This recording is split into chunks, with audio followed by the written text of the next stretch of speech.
ګیدړه او زمری د ایټالیا د خلکو یوه کیسه.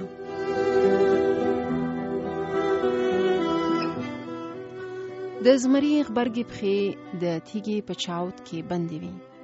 د ژغورلو لاره یې نه لیده. په دې منځ کې یو آس را پیدا شو. له آسه یې د مرستې غوښتنه وکړه. آس ورته وویل زه به در سره مرسته وکم، خو شرط به دا وي چې خورې به مې نه. زمري ورسره ژمنه وکړه او آس د تیږې چاود په لغتو وواهه.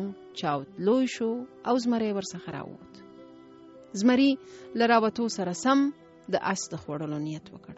آس ورته وویل ولې هغه زما او ستا ژمنه څه شوه؟ زمري ورته وویل په هغه وخت کې مې چې ژمنه کوله وږی نه وم، خو اوس مې اشتها پارېدلې ده. زه اوس ځان ملامت نه ګڼم. که یې نه منې، هر څوک چې قاضي کوي زه یې د قضاوت منلو ته تیار یم. آس چې سخت ویرېدلی و، د زمري د خوشحالولو لپاره یې وویل صاحب هر څوک چې تاسې مناسب ګڼئ هغه دې قاضي شي. زمري وویل زما په نظر په دې ټول غره او ټول ځنګل کې تر ګیدړ عادل قاضي نشته. راځه هغه ته ورشو.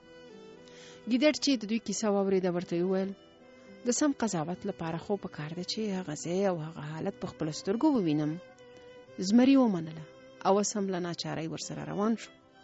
د تیږې چاود ته ورسېدل او ګیدړ له آسه پوښتنه وکړه چې ته چې وایې چې ما له زمري سره مرسته کړې ده، د مرستې په وخت کې چېرته ولاړ وې؟ آس په هماغه ځای کې ودرېد چې د مرستې په وخت ولاړ و. ګیدړ زمري ته مخ ور واړاوه، ورته وویل صاحب د آس رښتیا وایي، همدلته ولاړ و. زمري ځواب ورکړ زه خو حق وایم، پکې دروغ نه وایم. ګیدړ وویل ښه زمری صاحب تاسې چېرته بند وئ؟ زمري د مخ دواړه پښې په چاود کې کېښودې او ویل دغلته وم، خو یو څه مې پښه نوره هم ښکته وه.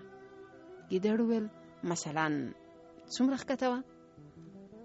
زمري پښې نورې هم لاندې تخته کړې. ویل په دغه ځای کې بندې وي، خو البته اوس چاود لږ غټ شوی دی، اوس مې پښې پکې بندې نه دي. ګیدړ وویل اوس صاحبه دا راته ووایئ چې پښې مو په کومه اندازه بندې وي؟